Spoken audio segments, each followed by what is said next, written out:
들을 귀를 열어 주옵소서. 혹시나 하나님 그 말씀 앞에 걸리는 것이 있다면 하나님 성령님 역사해 주시고, 하나님 혹여 내가 주님을 바라볼 때에 하나님 정말 주님의 뜻 안에서 바라보지 못한다면 하나님 우리의 눈을 가리고 귀를 가리고 마음과 생각을 가리는 것이 거치게 하시고, 오늘 주님께서 우리에게 보여주시기를 원하고 들려주시기를 원하시는 것을 온전히 듣고 볼 수 있는 은혜를 허락하여 주옵소서.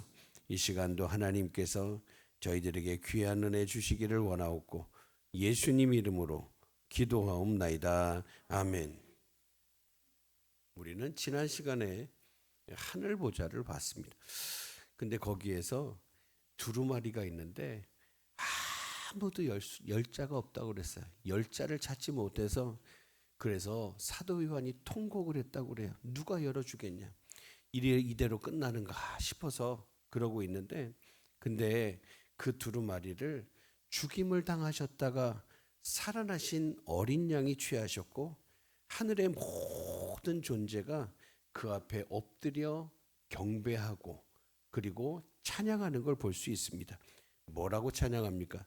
죽임을 당하신 어린 양은 능력과 부와 지혜와 힘과 존귀와 영광과 찬송을 받으시기에 합당하도다라고 찬양을 했어요. 그리고 오늘 6장에서는 어린 양이 그 두루마리의 인을 하나씩 떼기를 시작을 하는 겁니다. 그런데 그 봉인되었던 그 인이 열릴 때마다 땅에서 일어나는 일들이 예사롭지 않죠.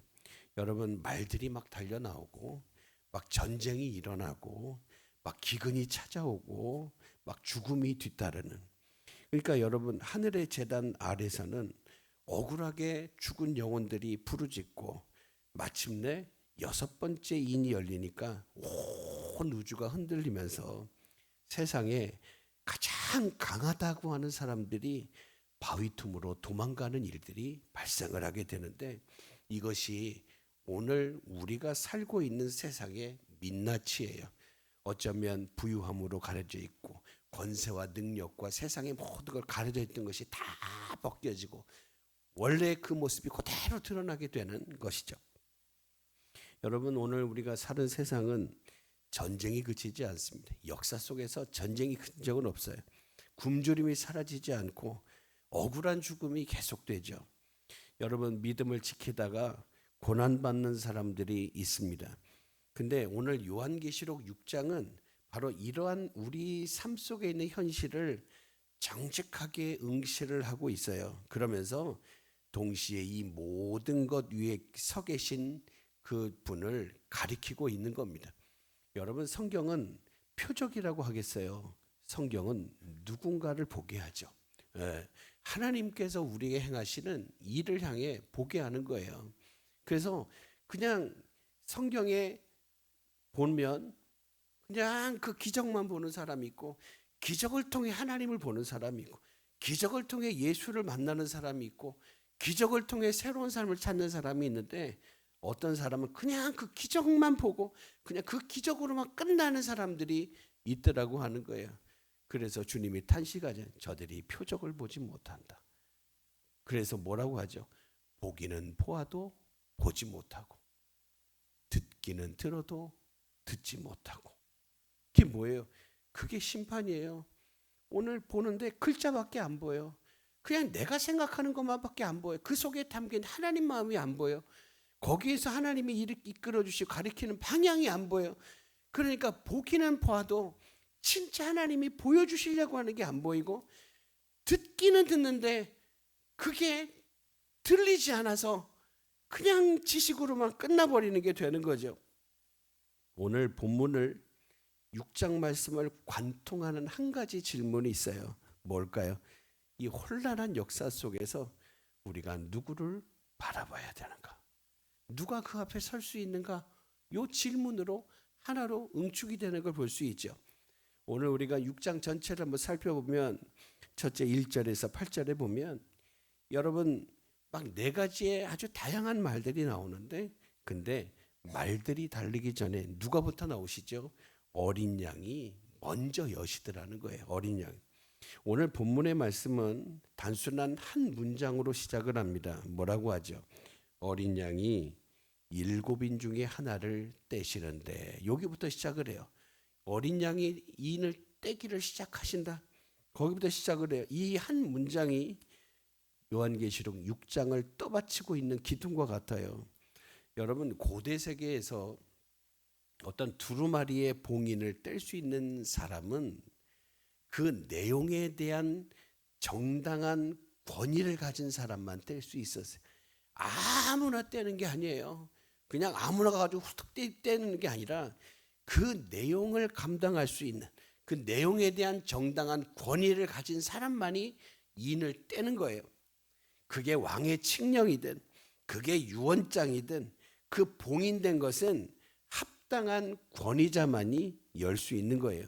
그런데 오늘 요한계시록의 두루마리는 이 세상 역사를 향한 하나님의 경륜이에요. 그리고 이 하나님의 이 놀라운 계획을 펼쳐 나가실 수 있고, 그리고 역사를 실제로 운행하실 수 있는 권위를 가지신 분이 누구냐? 바로 어린 양이시라는 거예요. 그래서 인이 떼어질 때마다 내 생물 중 하나가 오라 이렇게 외치죠. 이 명령은 누구를 향한 거냐면 그 말을 탄 자들을 향해서 명령을 하고 있어요. 말들이 달리기 전에 어린 양이 먼저 인을 떼는 거예요. 여러분, 전쟁이 역사를 만드는 게 아니라, 기근이 세상의 방향을 결정하는 게 아니라는 거예요. 어린 양이 허락하시는 곳에서 역사가 비로소 움직이게 되는 거죠. 전쟁도 기근도 죽음도 하나님의 허락하심이 없이는 단 한 발짝도 나가지 못해. 그래서 예수님 뭐라고 그러죠? 하늘에 나는 새도 하나님이 허락하시지 않으면 떨어질 수가 없어요. 모든 것이 하나님의 주권 속에 속해 있다라고 하는 거예요. 오늘 본문에 4가지 말을 탄 자들의 배경은 스가랴, 구약성경 스가랴 1장과 6장에 기록된 2가지의 환상입니다. 스가랴 1장에서 말들은요, 1장에 나오는 말들은 온 땅을 두루 순찰을 하고 돌아와서 보고를 해요. 이것은 뭘 얘기하냐면 하나님의 눈이 역사를 살피고 계신다라고 하는 선언이에요.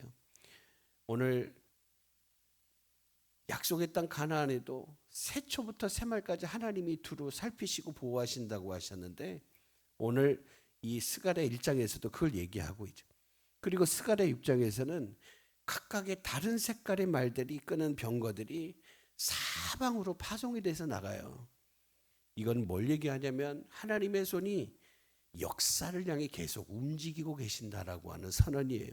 오늘 본문에서 사도 요한은 이 2가지의 환상을 배경으로 삼아서 예수님의 오심과 그리고 예수님의 다시 오심 사이에서 펼쳐지는 역사의 실상을 지금 그려내고 있는 거예요. 여러분, 먼저 하얀 말을 탄 자가 나오죠. 어떤 사람들은 이 흰 말을 탄 자를 예수 그리스도로 보는 사람들도 있어요. 하지만 오늘 본문의 흐름을 보면 어린 양은 인을 떼시는 분이지 인을 뗄 때 등장하는 분이 아니라는 거예요. 전체를 주장하시는 분이지 그 속에서 움직이는 게 아니라는 거예요. 예수님은 어디에 계십니까? 부활하신 예수님은 이미 보좌에 앉아서 세상과 우주와 역사를 다스리고 계시는 거예요. 그래서 흰 말을 탄 자는 역사 속에서 계속 반복이 되는 어떤 정복의 욕망들, 승리를 향한 인간 권력의 의지들을 가리키고 있는 거예요. 그리고 붉은 말을 탄 자는 뭘 얘기하냐면 전쟁을 얘기하는데, 오늘 본문의 말씀 분명히 얘기하죠. 그 탄 자가 허락을 받아서 행동을 하는 거예요. 허락을 받아서. 여러분, 전쟁조차 하나님의 허락하심 안에 있다. 역사가들은 전쟁이 왜 일어나냐 얘기할 때 정치와 경제와 막 민족 사이에 나라 사이의 어떤 갈등에서 찾는데, 뭐 틀린 말은 아니겠지만 더 깊은 자리에 들어가 보면 하나님은 이 모든 것을 섭리로 허용을 하시고 그 안에서 하나님의 경륜, 하나님의 계획과 목적을 이루어 가시는 거예요. 그리고 검은 말을 탄 자는 기근을 얘기합니다. 오늘 본문에 보면 한 데나리온의 밀 한 대요. 한 데나리온의 보리 석 대로다, 그렇게 말이 나오죠. 여러분, 데나리온이 뭐예요? 한 데나리온은 당시에 유대 사회도 그렇고 한 사람 장정이 하루를 꼬박 일했을 때 받는 품삯이 한 데나리온입니다. 그리고 정상적으로 하면 한 데나리온은 한 가정이 먹어야 돼요. 모든 식구가 함께 먹고 배고픔을 해결할 수 있는 분량의 품삯이 한 데나리온인데, 그리고 또 밀 한 대라고 하는 것은 성인 한 명이 하루를 간신히 버틸 수 있는 양이 밀 한 대예요. 그런데 여러분, 지금 상황이 어때요? 하루를 꼬박 일을 했는데, 하루를 꼬박 수고했는데 식구는 고사하고 한 명의 끼니도 제대로 해결할 수 없는 그런 수준. 이게 기근의 얼굴이에요. 여러분, 해도 채워지지 않아. 그게 기근의 얼굴이. 그런데 그 뒤를 이어서 이런 음성이 들려요. 감람류와 포도주는 해치지 말아라. 우리가 기억해야 될 게 있어요. 심판에도 경계가 있다. 하나님의 손이 여시는 역사는 막 파괴가 목적이 아니에요. 뭐가 목적이에요? 하나님의 뜻을 이루고 구원함이 목적이지, 그냥 무차별로 다 파괴하는 게 목적이 아니에요. 그래서 하나님은 심판 중에도 뭘 기억하세요? 당신의 백성을 기억하시는 거예요. 여러분, 그리고 마지막 뭐가 나오죠? 청황색 말 탄 자가 나오는데, 여러분, 청황색 말을 탄 자의 이름은 뭐라고 하죠? 사망이요, 음부가 뒤를 따라요. 여러분, 청황색을 의미하는 헬라어가 클로로스입니다. 근데 이게 일반적으로는 풀의 색깔을 얘기하는데, 근데 오늘 본문에서는 뭘 얘기하냐면 죽음을 앞둔 사람의 창백한 낯빛, 얼굴빛을 청황색으로 얘기를 해요. 그런데 여러분, 그냥 얼굴색이 바뀌는 거죠. 얼굴색이 바뀌는데, 근데 그렇다고 해서 오늘 그들에게 주어진 권세가 전부가 아니에요. 뭐라고 하죠? 땅 사방 4분의 1이라고 그래요. 전부가 아니에요. 이게 중요한 거예요. 하나님이 그걸 다 허락을 안 한다는 거예요. 여러분, 그리고 뒤에 오는 7장 뒤에 오는 나팔 심판 때는 3분의 1, 그리고 7 대접의 심판이 나올 때 그때는 마침내 전부로 확장이 돼요. 여러분, 역사는 어디로 갑니까? 우리가 세운 목적이 아니라 하나님이 세운 목적을 향해 점점 고조되어서 나아간다. 그리고 어린 양이 여시는 역사에는 분명한 방향이 있고, 그 방향의 끝에 뭐가 있을까요? 하나님의 완성하심이 있는 거예요. 오늘 우리는 어디로 갑니까? 처음 오신 주님을 만나고 이제 다시 오실 주님을 향해 가고 있는데, 성경은 주님 처음 오실 때부터 주님이 다시 오실 때를 뭐라고 그러냐? 그것을 천년이라고 얘기를 하는 거예요. 그리고 우리는 그 천년을 지금 살아가고 있는 거예요. 그리고 두 번째로 한번 따라해 볼까요? 기도는 역사 속에서 사라지지 않습니다. 여러분, 말 탄 자들이 막 나오는 걸 보고 나서 우리는 뭘 봅니까? 이 역사 속에서 교회가 어디에 있는가, 어느 지점에 있는가를 보게 되는 거예요. 여러분, 5번째 인이 열리니까 말 탄 자들이 이제 안 나와요. 그러면서 요한의 시선이 어디로 갑니까? 하늘의 제단 아래로 향하게 돼요. 그리고 거기에는 누군가가 있어요. 누가 있어요? 오늘 본문에 보면 누가 있습니까? 하나님의 말씀과 그들이 가진 증거로 말미암아 죽임을 당한 영혼들. 그렇죠. 9절에 보면 뭐라고 하죠? 하나님 말씀과 그들이 가진 증거로 말미암아 죽임을 당한 영혼들이 어디에 있느냐? 제단 아래에 있더라는 거예요. 어떤 사람들이에요? 순교자들이에요. 믿음을 지키다가 목숨을 잃은 사람들이에요. 여러분 당시에는 믿음을 지키는 것과 목숨을 잃는 것이 연결되어 있었어요. 그래서 수많은 사람이 있는 거죠. 오늘 우리는 여기서 이 제단 아래라고 하는 표현이 의미심장하죠. 레위기 4장과 레위기를 보면 구약의 성막에서 제물의 피는 제단 아래에 쏟아 부었어요. 제단 아래. 근데 오늘 본문에는 순교자의 죽음을 바로 이 제단과 연결해서 말씀을 합니다. 다시 말하면 그들의 희생이 헛된 희생이 아니라는 말이에요. 하나님 앞에, 하나님의 제단 앞에, 하나님의 영광을 위한 제단 앞에 드려지는 거룩한 제물이라는 거예요. 사도 바울이 여러분 디모데후서 4장 6절에 보면 자기의 어떤 사명과 인생을 다 마감할 때 이런 얘기를 하지. 나는 이제 벌써 전제와 같이 내가 부어지고 있다라고 고백했던 그 이미지가 바로 그런 거예요. 여러분 자기가 나의 달려갈 길을 탁 하고 믿음을 지켰다라고 했는데 이제 어느 순간 내 몸이 그냥 전제라고 하는 게 뭐예요?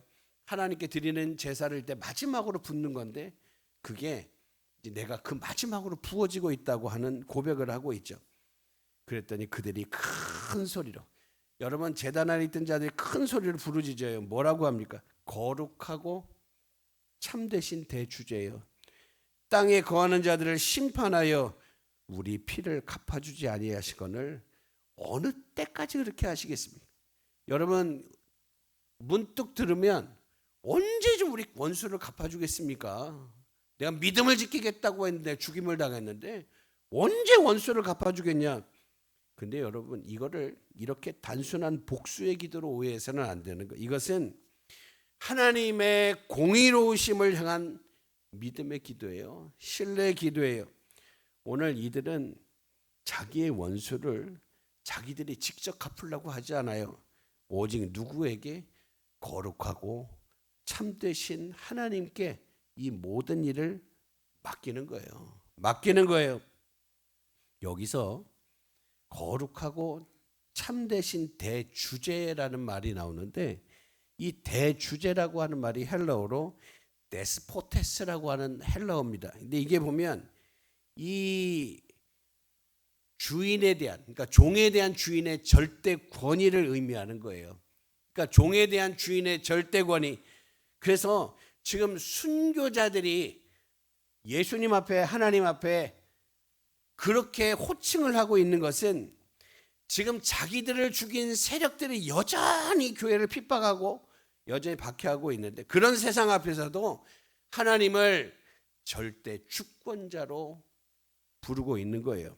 쉽게 말해서 이들은 눈앞에 보이는 현실이 아니라 믿음으로부터는 하나님의 통치를 고백하고 있는 거예요. 성도는 어떤 사람이에요?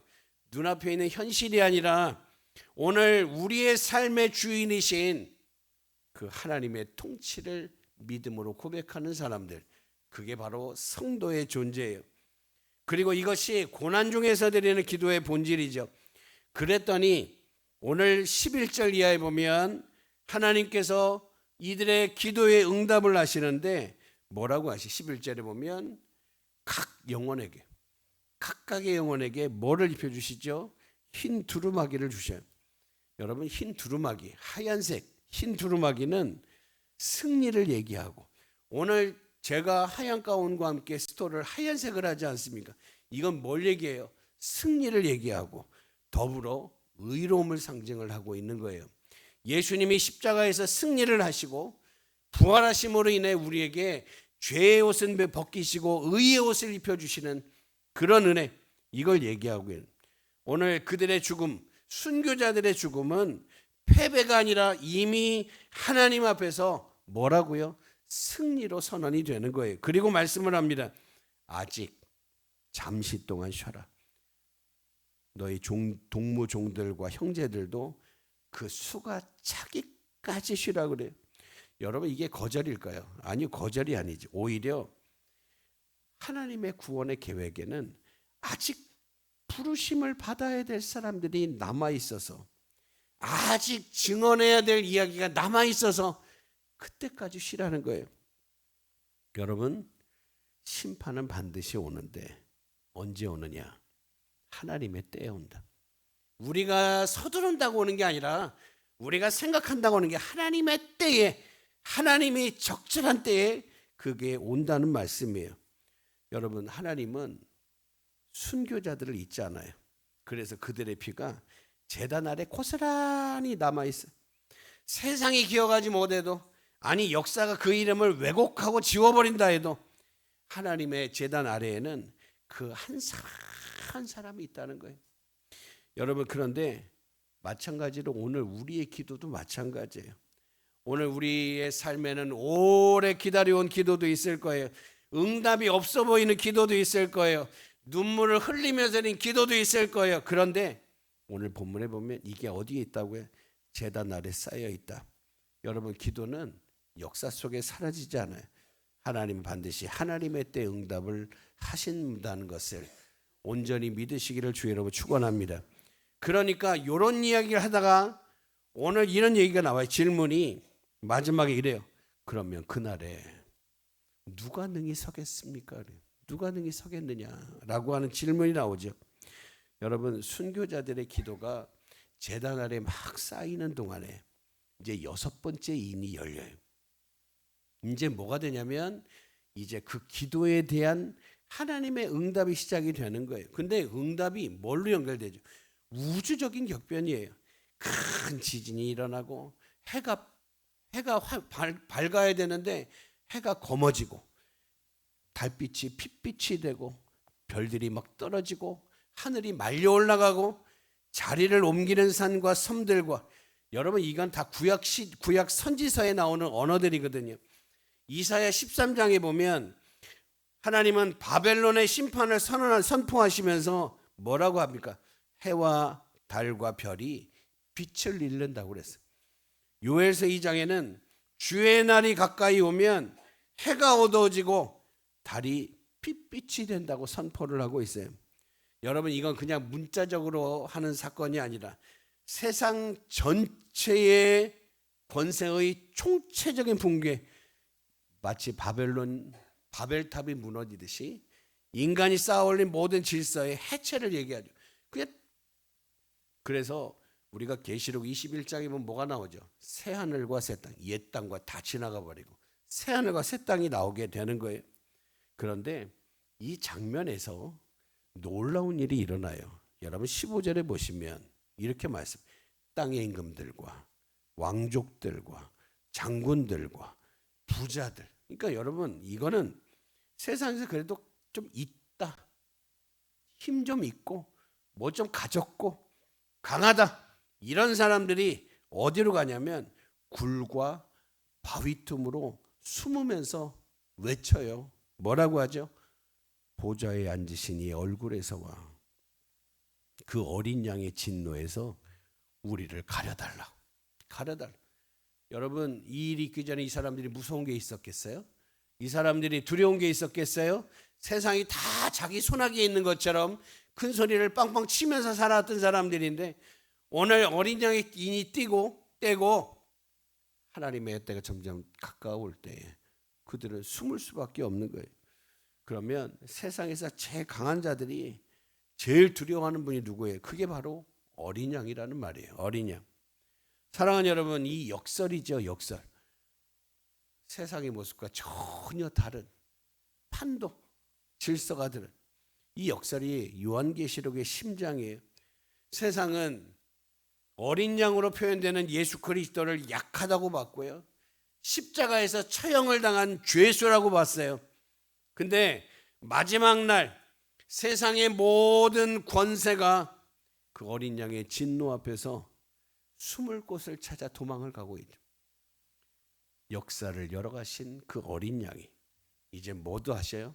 역사를 완성하시는 분도 되신다는 거예요. 여러분, 오늘 이단들이 이 계시록을 자꾸 많이 쓰는데 중요한 거는 이 안에 계신 예수 그리스도 하나님의 역사의 방향을 봐야지 뭐 단어 하나 뽑아서 봐서는 안 된다는 거죠. 근데 중요한 건 뭡니까? 역사의 처음과 끝이 모두 어린 양의 손안에 있다라고 하는 거예요. 사랑하는 여러분, 6장은 이렇게 끝납니다. 그들의 진노의 큰 날이 이르렀으니 누가 능히 서리요? 라고 질문을 던지면서 6장이 끝이 나요.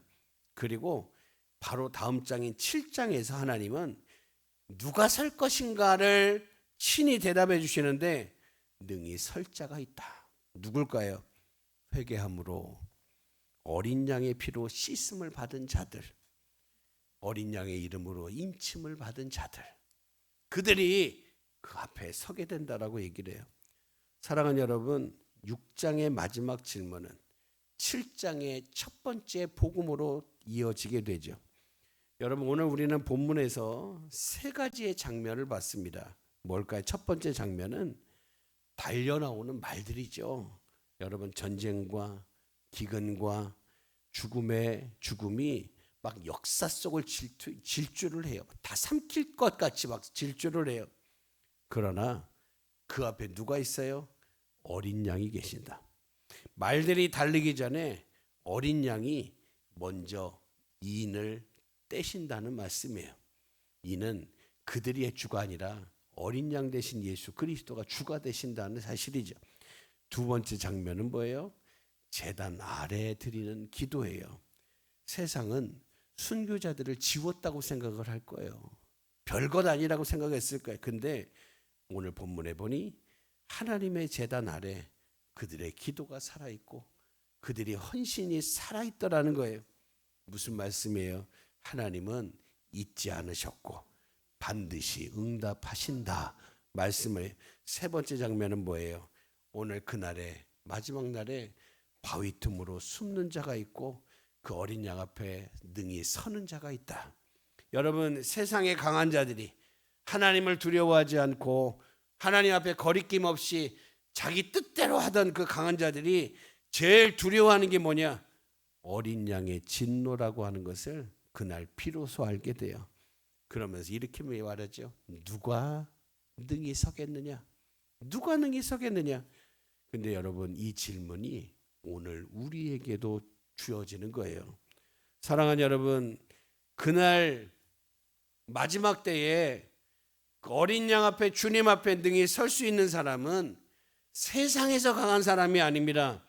어린 양이 열어주시는 역사를 신뢰하는 사람, 그 어린 양 앞에 무릎 꿇고 기도하는 사람, 회개하여 어린 양의 피에 씻음을 받은 사람, 여전히 주님을 믿고 나아가는 사람, 그가 그 앞에 능히 설 수 있는 자로 구별이 되는 거예요. 기억하십시오. 역사를 여시는 분도 우리의 기도를 받으시는 분도 마침내 이 역사를 완성하실 분도 누구라고요? 어린 양, 우리 주님밖에 없다는 거예요. 그런데 중요한 건 뭐예요? 그 어린 양이 우리와 지금 함께 하시는 겁니다. 오늘 우리에게 길과 진리와 생명이 되시는 겁니다. 오늘 우리와 동행하시고 임마누엘 하시는 거예요. 그래서 오늘 예수 그리스도를 붙들고 길 대신 주님을 따라가는 사람은 혼란한 세상 한가운데서도 흔들리지 않는 거예요. 여러분, 우리가 담대한 것은 우리한테 오는 게 아닙니다. 우리 자신에서 나오지 않아요. 뭐에서 나오죠? 역사를 다스리고 계시는 어린 양 예수 그리스도로부터 오늘 우리의 담대함이 나오는 거예요. 우리 찬송, 우리 91장 찬송할 때는 예수의 이름이 소망이고 예수의 이름이 능력이고, 여러분, 예수의 이름이 오늘 우리의 모든 힘의 근원이라는 말씀이에요. 사랑하는 여러분, 근데 그 하나님이 주신 담대함을 어떻게 받을 수 있어요? 어린 양이신 예수님께 날마다 믿음으로 기도함으로 나아가고 겸손함으로 무릎을 꿇는 성도, 나아가 오늘 내 자신의 부족함을 고백하고 인정하면서 회개함으로 어린 양의 피에 씻음을 받는 성도가 될 때 우리는 주님이 주시는 정결함과 담대함을 얻게 되는 것이죠. 여러분, 우리 모두가 예수 그리스도로부터 오는 그 은혜를 날마다 만나고 날마다 받고 날마다 누리고, 그리고 그게 내 삶이 되어서 날마다 증거할 수 있는 그런 복된 성도들이 다 되기를 주의 이름으로 축복합니다. 우리 이 시간 기도합니다. 하나님, 우리를 위해 피 흘리시고 속량해 주신 우리 주님, 사망 권세 이기고 부활하셔서 새 생명을 허락하시고 영원한 새 아침을 허락하신 우리 주님, 이제 하나님 그 주님 그 어린 양이 여시는 역사를 알게 하시니 감사합니다. 세상이 아무리 강해도 주의 허락하심이 없이는 하나님 아무것도 아니라는 사실을 깨닫게 하셔서 오늘 주님께서 주시는 담대함으로 오늘 저희들이 이 세상에 살게 하여 주시고 주님께로부터 오는 거룩한 영향력을 이제 하나님 우리를 세워주신 모든 삶에서 끼치고 드러낼 수 있도록 인도해 주옵소서. 하나님 날마다 씻어주시고 정결케 하시는 주의 은혜를 날마다 만나고 받고 누리고 증거하는 오직 예수의 증인의 삶을 살게 하옵소서. 예수님의 이름으로 기도하옵나이다.